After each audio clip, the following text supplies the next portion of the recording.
Ladies and gentlemen, good day and welcome to Alkem Laboratories Q3 FY23 results conference call hosted by Motilal Oswal Financial Services. As a reminder, all participant lines will be in the listen-only mode, and there will be an opportunity for you to ask questions after the presentation concludes. Should you need assistance during the conference call, please signal an operator by pressing star and 0 on your touchtone phone. Please note that this conference is being recorded. I now hand the conference over to Mr. Tushar Manudhane from Motilal Oswal Financial Services. Thank you, and over to you, sir. Thank you, Tanvi. Welcome to 3Q FY23 earnings call of Alkem Laboratories. From the management side, we have Mr. Sandeep Singh, Managing Director, Mr. Rajesh Dubey, Chief Financial Officer, Mr. Amit Ghare, President, International Business, Mr. Yogesh Kaushal, President, Chronic Division, and Amit Kandelia from the finance team. Over to you, Amit, for the opening remarks. Thank you, Tushar. Good evening, everyone, and thank you for joining us today for Alkem Laboratories Q3 FY23 earnings call. Earlier during the day, we have released our financial results and investor presentation, and the same are also posted on our website. Hope you had a chance to look at it. To discuss the business performance and outlook going forward, we have on this call the senior management team of Alkem. Before I proceed with this call, I would like to remind everyone that this call is being recorded and the call transcript will be made available on our website as well. I would also like to add that today's discussion may include forward-looking statements, and the same must be viewed in conjunction with the risk that our business faces. After the end of this call, if any of your queries remain unanswered, please feel free to get in touch with me. With this, I would like to hand over the call to Sandeep Singh to present the key highlights of the quarter gone by and strategy going forward. Over to you, Sandeep. Thank you, Amit. Good evening to all of you, and thank you for joining us today for our quarter 3 FY23 earnings call. I will briefly take you through the key operational and financial highlights of the quarter gone by and would then leave the floor open for Q&A. This quarter has been a strong quarter for the company with year-on-year revenue growth of about 16%. EBITDA margin improved substantially from the previous 2 quarters and came in at 19.7%, and the PAT after minority interest at about 450 crores. During the quarter, we generated cash in excess of 500 crores, which has helped us further strengthen our balance sheet with a strong net cash position of 1,900 crores as on December 2022. In a recent development with regards to a biosimilar business, Enzene Biosciences, this company has raised about 161 crores and partnered with 8 Road Ventures and F Prime Capital. This further instills our confidence and reaffirms our journey towards building a leading global biological company that leverages innovation to enhance global health. After having commercialized key products in Indian market, Enzene has launched adalimumab in this quarter. Enzene has also received approval for cetuximab, which would be a 5th biosimilar product in Indian market. We are seeing good traction on CDMO side also, and we expect CDMO segment to make a meaningful contribution to Enzene in the coming years. Building on the pace of quarter 1 and quarter 2, our India business delivered a good growth of 9.7% year-on-year during the quarter. We have outperformed the market in all quarters of the financial year, and in quarter 3, our performance is even starker than the Indian pharmaceutical market as per secondary sales data by IQVIA. While IPM grew by 10%, Alkem grew by 16.7%, thereby beating market by 670 basis points. We have gained market share across all acute therapies, areas of anti-infective, vitamins, minerals, nutrients, pain management, and gastrointestinal. In chronic therapy, areas like anti-diabetic, neuro, CNS, and urology, we are growing far ahead of the market. Our growth in these therapies is more than 3 times the market growth rate. We have gained 3 ranks in anti-diabetic, 2 ranks in neuro CNS, and 4 rank in urology during the quarter. Moving on to our international business. After 2 quarters of subdued performance, our US business posted a strong growth in quarter 3 on the back of good season in US market. US business posted a year-on-year growth of 33% and sequential growth of 26% in rupee terms. During the quarter, we filed 2 ANDAs with the US FDA and received 3 approvals, including 1 tentative approval. Our other international markets delivered a year-on-year growth in excess of 15% on back of good performance majorly from Chile and Kazakhstan. Coming to regulatory inspection conducted by US FDA during the quarter. In terms of regulatory status of our manufacturing facilities, St. Louis was inspected in the month of November, for which EIR is received. All our manufacturing facilities supplying to the US market have an EIR as on date. To summarize, we have delivered another quarter of market-beating performance in our domestic franchisee, and we would continue to maintain a leadership position. A lot of cost optimization projects are underway in the organization, benefits of which will start occurring in the coming period. With this, I would like to open the floor for Q&A. Thank you. Thank you very much. We will now begin the question and answer session. Anyone who wishes to ask a question may press star and 1 on their touchtone telephone. If you wish to remove yourself from the question queue, you may press star and 2. Participants are requested to use handsets while asking a question. Ladies and gentlemen, we will wait for a moment while the question queue assembles. The first question is from the line of Sayan Mukherjee from Nomura Securities. Please go ahead. Yeah, thanks for taking my question and good evening. So the first question on the US market, there's a strong sequential momentum. How sustainable is that? Because there might be some seasonal benefits. If you can guide for the next quarter and quarters ahead on the US market. Thanks, Sayan. I would like Mr. Amit Ghari to take this question because I think it's much closer to reality. Amit, over to you. Thank you, Sandeep. Sayan, you're absolutely right. Most of the performance in the quarter came because of the season, because especially of the flu season. We do have a lot of anti-infectives and other products related with that. Quarter 4 guidance certainly will not be similar to quarter 3 for sure. We are hoping it will be better than quarter 1 and quarter 2, or certainly in line with that. Okay, that's helpful. And also on the cost front, how you're seeing raw material cost. Your other expenses are also somewhat, the growth was muted. So if you can talk about the cost, how that's sort of playing out. Any changes you've seen in the recent past? Mr. Dubey. Yeah. Sayan, as you see in quarter 3, our gross level margin, 100 basis point improvement is visible. So 58.9% margin we have, whereas in sequential quarter, it was 100 plus basis point down. As far as cost of material is concerned, I think we have not yet come pre-COVID level. So raw material prices, they are on higher side, but manageable. Unlike what we saw in the month of November and December of last year. Second, going forward also, DPCO price increase because of higher inventory, we were not able to take 100% benefit till quarter 2. Quarter 3, I think that benefit has also come. So these are the 2 major reasons. And as we guided earlier, I think we are going to remain somewhere close to 58.5% gross margin level.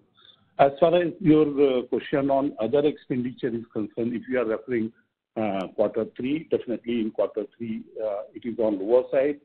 In fact, it's a 22%, whereas in earlier quarters or on an annualized basis, it is higher. There are 2 major reasons behind it. One, currency fluctuation positive. It has come in this quarter because mainly Chilean peso, it got strengthened. That was one big factor. And another reason being some of our R&D related expenditure, it has got deferred for the period. So not in quarter 3. So we have a little bit on lower side. So there are some marketing expenditure related also a little bit on lower side, but they are not very significant. These are the major 2 items which is indicating other expenses on lower side. If you have any further question, I will be happy answering. Yeah, just one clarification. I mean, I think the foreign exchange fluctuation had a negative impact, if I remember correctly, in the first quarter. So that has got reversed. And like, what is the quantum here? For quarter 3, it is to the tune of 50 crores. Okay, 50 crores. So because in quarter 2 there was negative of 20, and we have positive of 30. So sequential quarter, if you see, impact is around 50 crores. And that is under other expense? Yes. Okay. And just one last point, sir. I mean, with the China opening, you mentioned raw material prices are high and it will remain there. So you do not expect any moderation in raw material costs? Or you don't have any signs of that happening? I think particularly anti-infective, cephalosporin, and I think now prices again started going up. Penji, we can clearly see prices have started going up. So we don't know, but going forward, we think it will get normalized and the situation will be in control. But currently, yes, definitely anti-infective, especially, we can witness rise in price of raw material. Okay. Thank you, sir.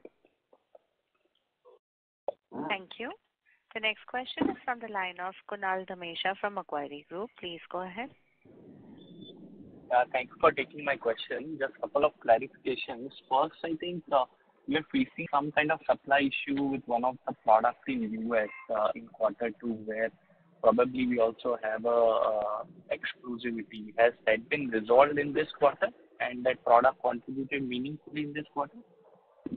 Mr. Amit Ghare, you can take that. No, that supply challenges remain. That product has not contributed meaningfully in this quarter. Perhaps not at all.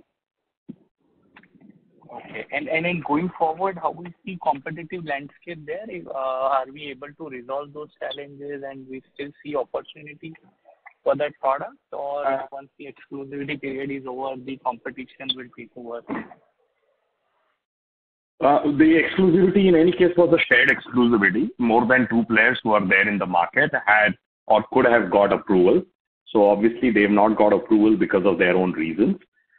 It's very difficult to say when competition will come in. As we speak today, the opportunity still remains, but we need to get a good hold on our supply chain like we discussed in the earlier quarter. And what is this issue basically? Is it related to API? Is it an in-house API product or partnered API product? What is the issue that we are facing? I don't think I'm at liberty to discuss that at a product specific level in detail. Sure. And the second question is on India business. Can you provide some kind of color in terms of what was the growth in the trade generic business in the quarter, or maybe the contribution of trade generic business in this quarter? Can you repeat the last line? I couldn't hear. The contribution of trade generic business in our India business in this quarter. Yes, it's around 20%. It's 20% to the total business for the quarter. 20% for the total. And for the 9 months? Almost similar. Okay.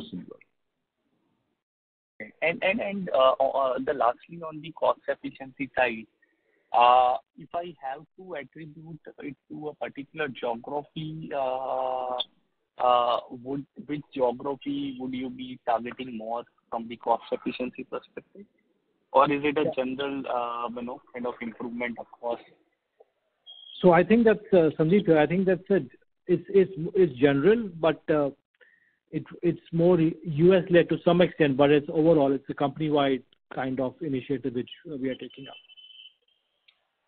Okay. And have you done and Sorry to interrupt you. start seeing? Kunal, your voice was not audible in between.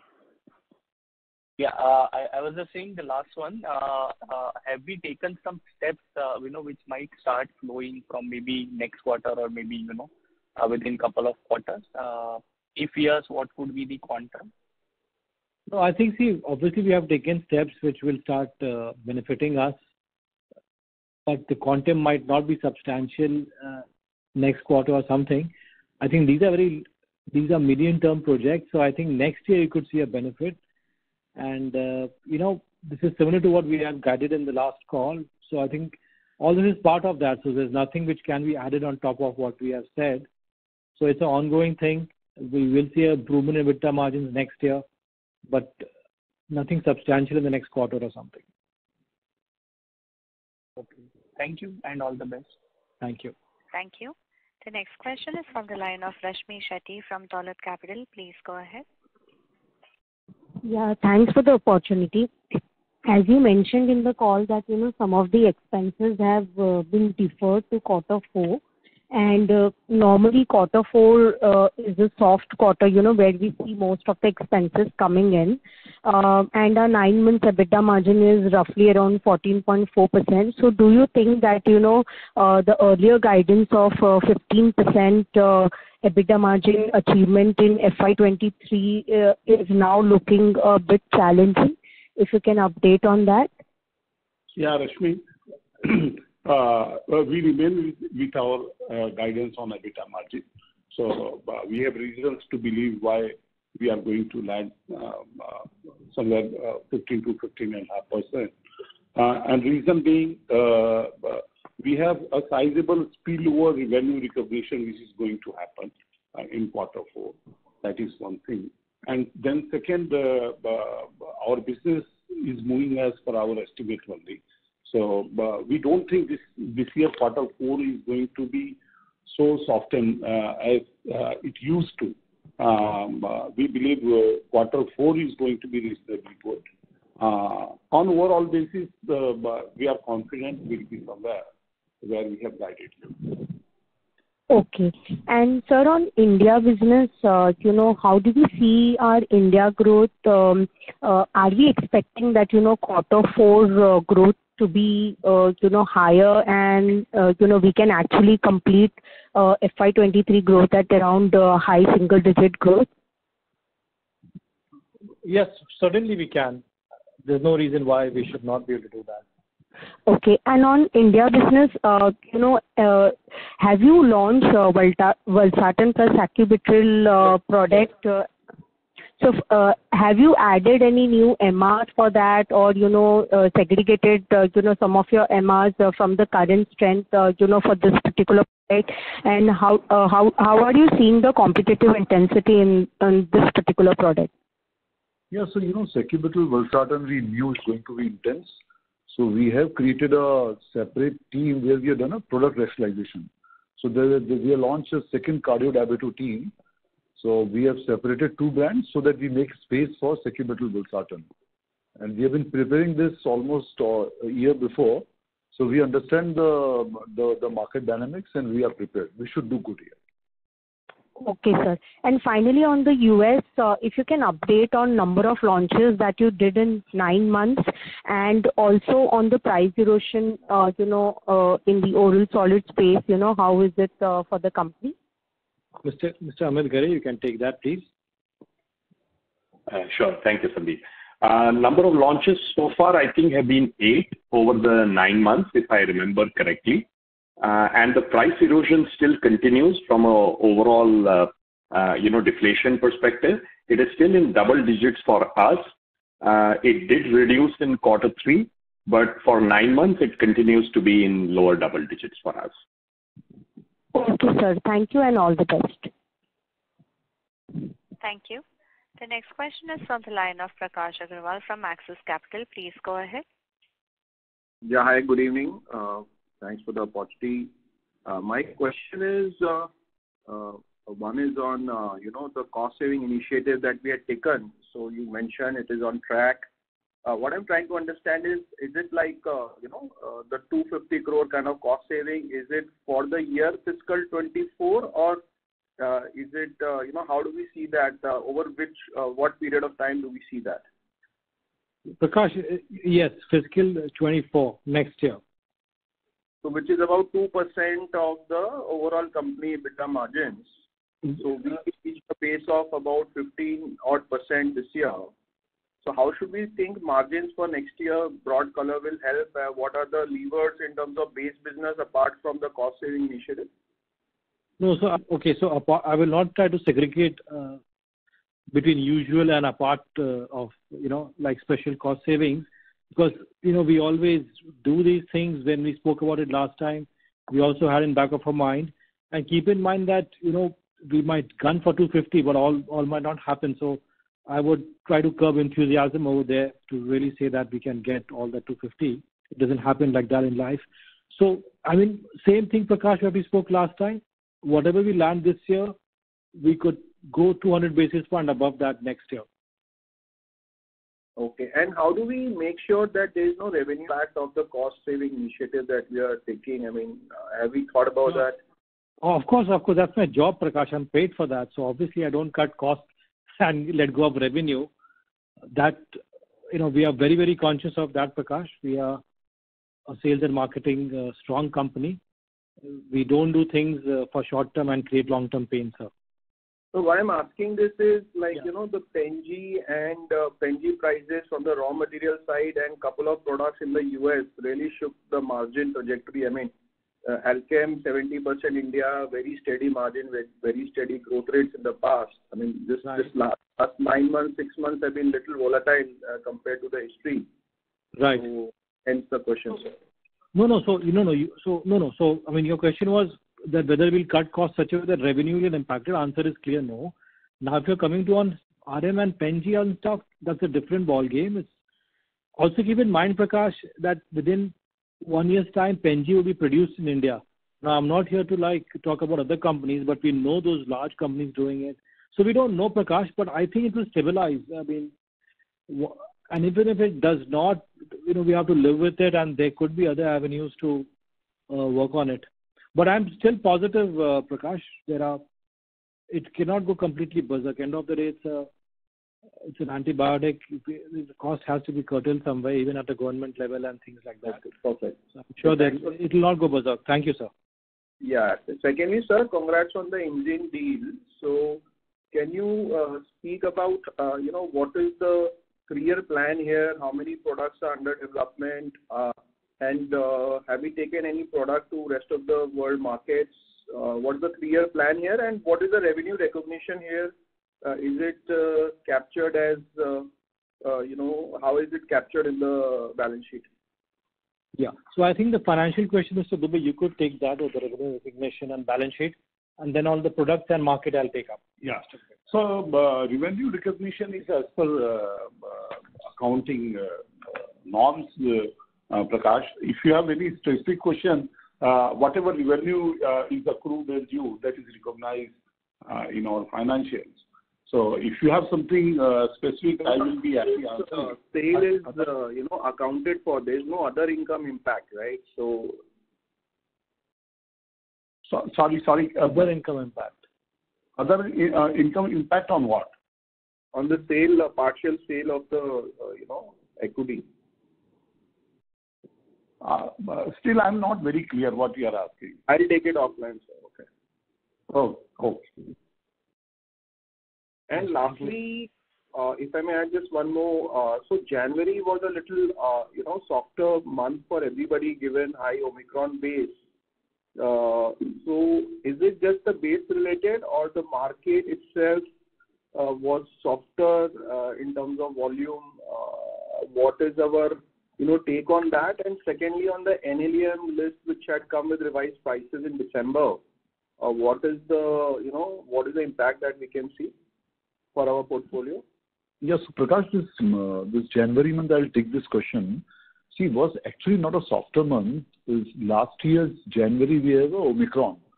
So some of the therapies, particularly anti-infectives, multivitamins and pain, These three had an inflated base last year, and therefore you might see some diluted growth in the month of January. But overall, if you look at broad therapies, they have shown a good growth. Internally also in line with this, we are done well. Actually, January month overall for Alkem was a good month across therapies. Okay, and the NLEM? Yeah, NLEM we have minor impact. We have an impact of close to around 40 crores in quarter, and we are set to compensate this through our unit growth. So we should manage this. Yeah, and Prakash, Sandeep here. You had asked on Enzene, so I think we did not finish it. And financials, as you said, you'll take it offline instead today. So we don't give numbers, but I'll tell you for Enzene, though on a small base, I think we are doubling every year, and next year also we'll do the same. We got 3 products going for global development. One is in clinical trial stage, and the other 2 are, one is in preclinical, other is about to enter clinical. So we are not doing a lot of it because we know the costs are very, very high on this. What we try to do is we try to out-license the product to at least one key geography so that licensing fee kind of funds some amount of clinical trials. That's how we plan to kind of keep it, like not say very high, the clinical trial cost in terms of impact on P&L. And in India, we have got approval of 5 biosimilars, 4 have been launched. So I think it's going great. And Enzene has a strategy of working with everyone. So it's B2B business, which is larger than what it supplies to Alkem or close to that. So Enzene, independent company, we wanted to do business with everyone, and it's growing well. I think in the next 2-3 quarters, we'll be able to share a lot more color to it. Okay, lovely. Thank you, and all the best for Enzene. Thank you, Prakash. Thanks. Thank you. The next question is from the line of Damayanti Kerai from HSBC. Please go ahead. Hi, good evening. Thank you for the opportunity. My first question is on India. So trade generic is around 20%, as you highlighted earlier. So between these two, what is the growth differential? Are we seeing more growth in the branded portfolio, or it's similar for both? And how should we see growth profile for these two segments going ahead? No, our branded portfolio has grown faster than generic. Generic is roughly around 5 to 6%, while formulation is healthy double digits. So our formulation is growing much faster than double of generic. Yeah. Okay. And a question from the slide which you shared earlier. So you have outperformed market in most of the therapies, which Sandeep also highlighted earlier. But one segment, I believe, cardiac is one where you have grown below market. So what exactly is happening in that particular segment? Anything to point out? I think cardiac, to be very honest, we have to address this strategically, and this is a good question you asked. We were focusing more on very niche products, particularly products for atrial fibrillation and anticoagulants, like dabigatran and all. So though we did very well there, but from the volume point of view, it is not bigger market. So what strategic change we have done is that we'll focus more on mass molecules like telmisartan, olmesartan, and all those, which are big volumes. And of course, your lipid regulators, your rosuvastatins. So these 3 constitute close to around 65 to 70% of cardiology market. So we will slightly restructure our strategy and see that, from quarter onwards, you should see a better trajectory in cardiology as well. Okay, so shift in strategy here to move towards the higher volume. Because niche, although niche we create a good impression, but doesn't give us volume. So there will do a strategic change here, and this will show us results soon. Okay, got it. Okay. My second question is on your margin guidance for FY23. So you mentioned you should be maintaining somewhere 15.5% outlook for the year. And you mentioned about some spillover sales, which I missed. Can you clarify? Like you said, some spillover sales will be there in the fourth quarter. So, Damayanti, I think you are talking for margin of 23. Yes. Yeah. So, as we discussed, and we reconfirmed our EBITDA margin is going to be in the range of 15.5%. But as far as spillover of sales is concerned, as per accounting norm, if whatever revenue recognition we cannot recognize because of non-completion of entire revenue recognition cycle, and in that it's a very specific delivery of goods, whatever you have sold. So that needs to be recognized when you deliver it, when risk and reward is getting passed on. So in quarter 3, as of 31st December, we have material sales which needs to be recognized revenue in quarter 4 in the month of January itself. And since March, most of the company, they complete their sales order cycle, dispatches and everything well before year-end closure. So spillover is hardly anything for the month of March. And that's the reason I mentioned that one sizable material amount we have to be recognized as revenue in the month in fourth quarter. Okay, understood. My final question is on how do you see R&D cost moving ahead now? Like Engine obviously have sufficient funding. So how should we look at this part moving ahead, and where you'll be spending most of your R&D budget? Yeah, so most of the budget would still, be for small molecules because that's traditionally a large business. We will manage, as we said last time, everything within 5.5, including biosimilars, R&D, clinical trials, everything. Sorry, Sandeep, it's within 7%. I missed that. No, 5.5 I said. No. Oh, 5.5. 5.5. Okay. Yes. So despite progressing in some of the clinical programs, you should be sustaining that. Yes, okay. yes. Okay. Don't say 7. Everybody will fall off the chair over here. Thank you. Okay. Sorry, that's my mistake. Thank you. No, I'm just kidding. Thank you. Yeah. Thank you. The next question is from the line of Neha Manpuria from Bank of America. Please go ahead. Thanks for taking my question.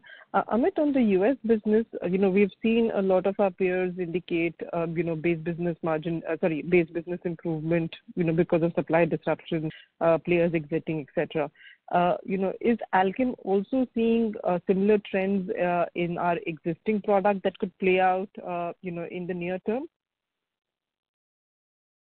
So most of the improvement in business in quarter 3 actually came from all the legacy products, but those were because of the seasonal effect. Coming to your question, in general, overall, not just seasonal products, but overall, we definitely are seeing, a lot of customer inquiries and calls coming through in terms of because of either discontinuations or regulatory challenges to competition. However, how much of it will actually get realized to us as an ongoing business remains to be seen, because essential roadblock is pricing. So I'll leave it at that. As our performance comes through for quarter 4, we will be able to witness it or not witness it. Understood. So just to clarify, obviously Alkem taking up the additional revenue would depend on a better pricing versus the existing for some of these products. That would be a fair assumption? Yeah, what I mean is that, obviously the customers need product, and, if the existing supplier discontinues or has a different challenge, the customer will look for an alternate supplier. The question is that alternate supplier Alkem or someone else takes that position is what kind of remains to be seen. Yeah.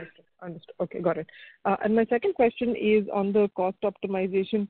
Sandeep, I know you mentioned cost optimization and the amount, but given that we are making progress on it, could you highlight 2 or 3 areas in terms of where these cost optimization is being implemented, and what's the progress that we've made, just so that for us to understand when we can start seeing a contribution into margin? Right. So, these are, as I said, company initiatives. 20-30% of it kind of we have identified, rest we are identifying.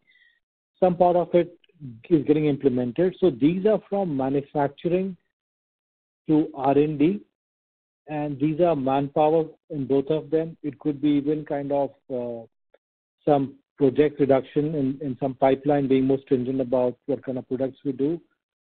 So it's encompassing, and we're looking at the whole stuff. And so largely R&D and manufacturing, I would say, and then some amount of rationalization we could even look at going forward in other areas as well. Manufacturing costs, restructuring, those are also on the play, and we will disclose in the next couple of quarters. And when you say rationalization, could this be portfolio rationalization, let's say in markets US? More than portfolio, it could be some kind of plant optimization, those kind of stuff. Got it. Letting go of products may not be right for us, but yeah, we could find better ways to do it for sure. Understood. Thank you so much. Thank you. Thank you. We'll move to the next question from the line of Bino Pathiparampil from InCred Capital. Please go ahead. Hi.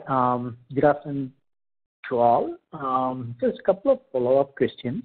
One on dabigatran in the US. So you have these supply issues which you are working on. Do you have any visibility of sorting that out in a quarter or two or so, or is it a still fluid situation? Amit, over to you, but we know what you want to say. Amit, over to you. Sure. Now we are working on two strategies to restore our supply chain, and we think it is still going to take about 6 months to do that. But then there could be a few regulatory pathways which could make it sooner, unlikely, but could delay it as well. Okay.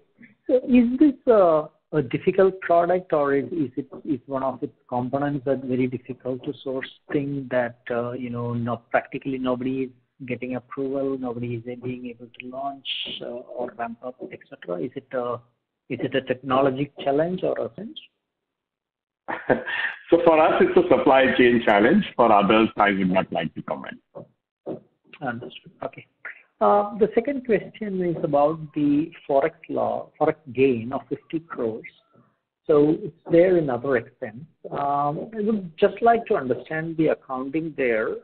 Is this 50 crores, is it related to some hedges that you make?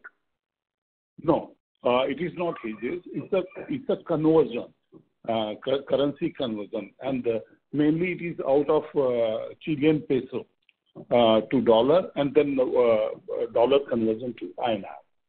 So it is not related to hedging. Okay, so if I understand, you would have booked the sales related to this maybe in last quarter or a couple of quarters back, and when you finally realize the receivables, you get a higher amount. Is that correct? It's a conversion. When we prepare our financial statement, local currency needs to be converted to reportable currency. So currency difference needs to be accounted as income or losses in financial statement.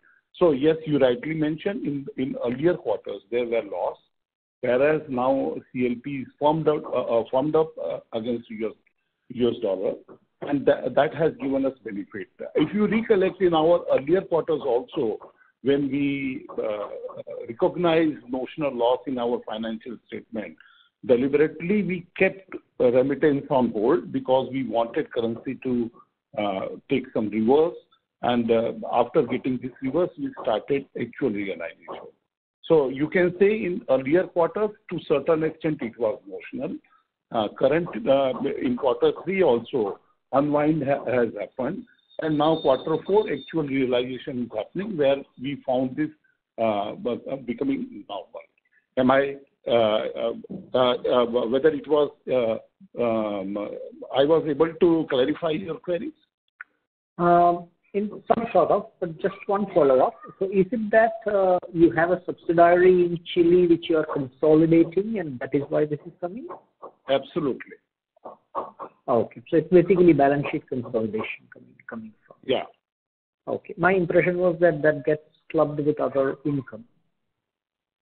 No, but if you have gain, it will go in other income. If you have losses, it will come under other expenses. So this quarter we had a gain, so it should have gone in other income, right? Here we are talking quarter to quarter actual currency fluctuation. So but when you see YTD, ultimately reporting is going to happen at YTD level. Quarterly, of course, there is a gain, but YTD, still some small amount of negative is there. That's why it has gone in other expenses. Okay, understood. Thank you very much. Most welcome. Thank you. Next question is from the line of Sumit Gupta from Motilal Oswal. Please go ahead. Hey, hi. Good evening. Thank you for the opportunity. I just want to know regarding the overall investment till date, which has been done in Enzene by Alkem and other investors. Other than investor, our investment is 915 crore, if I'm not wrong. Including. And other investors' investment is 161 crore. So you can say somewhere 1,170 crores. Okay. And so, what are the biosimilar sales in India for the 9-month or 12-month basis? You mean to say Enzene sale or total biosimilars? Overall, Enzene and biosimilar both.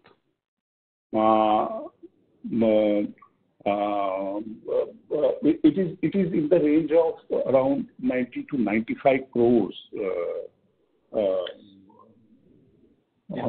YTD level. On YTD level. So here we are considering whatever Alkem has sold and whatever Enzene has sold to third party, not intercompany. Includes CDMO. Yes. Yeah. And CDMO income is also included in this. Okay. So it is Enzene plus CDMO. Yeah, that is Enzene CDMO. So Enzene's non-biosimilar work as well. Okay, okay. And so last question is regarding the currency benefit which was there in the third quarter. Do you expect it to continue in the fourth quarter as well? Sorry. Currency benefit. Currency benefit nobody can predict, sir.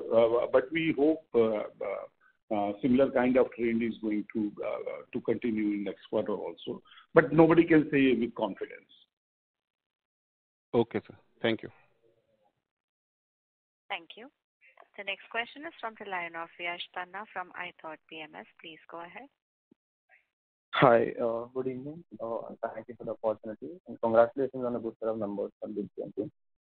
My question was on diabetes. Over the last 2 years, they've jumped significant ranks from I think 21 to now we're 15, 16, and we're also growing significantly ahead of market. So what is our ambition here to sort of get into the top 10 and what will get us there? Are we looking at any sort of brand acquisitions or will it mostly be organic? Yeah, so diabetes, we are doing strong there, and what has led us over here and will take us to future is our success of new products, particularly dapagliflozin and allied, and then sitagliptin and vildagliptin. All three we have done good there. We are done exceptionally good there. So we now intend to build this molecule to big brands of 100 crore plus types.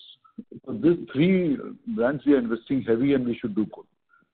And along with that, we have a legacy brand like Glucorin and all, which will keep on supporting. So overall, we expect from rank 15, our aspiration is to be amongst the top 10. Okay. Any time period you would like to share for the same? I know it, but it's going to be challenging, but around 3 to 4 years, we should be amongst the top 10. All right, that's helpful, sir. One question on the MR productivity. So I wanted to understand at what number does the operating leverage start playing out in MR productivity, especially for the chronic division. So last quarter we mentioned about 3.8, 3.9 lakhs MR productivity we have. So after what number would we start seeing operating leverage and margin improvement for the division? So see, number of reps is very subjective, but a headquarter gives us a break-even at around close to 2 lakh rupees type. So if headquarter does a close to 2 lakh productivity, we get a break-even. So in line with that, the divisional break-even starts. Yeah. Okay, so we are already much higher than that. So anything more would just start contributing to the margin. Yeah, correct. Any additional productivity now will contribute to the net margin. Okay. All right, that's helpful. One question on Enzene. I think we've spoken a lot, but we have raised. Sorry, am I audible? Yeah, yes. Yeah, we have raised money now from independent, different investors. And is it right to understand that going forward, Enzene will be independently funding its operations as scale grows? And what is our long-term outlook? I mean, do we see it as a separate independent entity in the next 3 to 4 years? I think it is already a separate independent entity. So, I mean, your question, I'm not very clear. Do you mean that will it not need to raise funds? I'm not sure what you're asking. Not much of Alkem support in terms of development. No, I think we'll evaluate it. If we find it attractive, we'll continue to invest in Enzene. I think it will continue to be a very attractive, growth engine for Alkem. So, I mean, it's possible we'll keep investing. And it's also possible that we'll keep taking outside money as well. So, I mean, yes. Okay, that's helpful. Thank you, Sandeepji, and best of luck. Thank you, sir. Thank you. We have the last question from the line of Kunal Dhamesha from Macquarie. Please go ahead. Hi, thank you for the follow-up. So a couple of questions. First, on the trade generic, we alluded that we have seen 5-6% growth. I believe it's kind of, multi-quarter low kind of growth. So is it a function of more competition or high base from the last year same quarter, or basically, the market being slow? I think it's a combination of the first and the last one you said. The base is very high this year because of the base acute sales and trade generics and all that was substantially high. So it's coming off a high base. And the market is also slow, I mean, because of the same kind of reason. So it's a one-off. There's nothing, so we cannot anticipate. So just like how US high sales we don't think will continue, similarly US generic low sales will not continue. They both are aberrations. Okay. You understand? Yes, yes. Yes. Okay. Yes. And secondly, I think on the new business opportunity in US, which we are still not sure whether that will accrue some of that to us. Those products will come to us. But let's say hypothetically that does come to us. Does that kind of delay the cost efficiencies that No. not impact margin? No, it will not delay any cost. There's nothing to do with the launches and things like that. No, if you get, because the focus is on manufacturing rationalization, etc. Right. But if you get more products, which means more. No, I told you no, and sir, I understand. Okay. It will not matter. Okay, perfect. Thank you. Thank you. I now hand the conference over to management for closing comments. Amit Khandelia this side. Thank you everyone for attending this call. If any of your queries are unanswered, please feel free to get in touch with me. Thank you and have a great weekend. Thank you very much.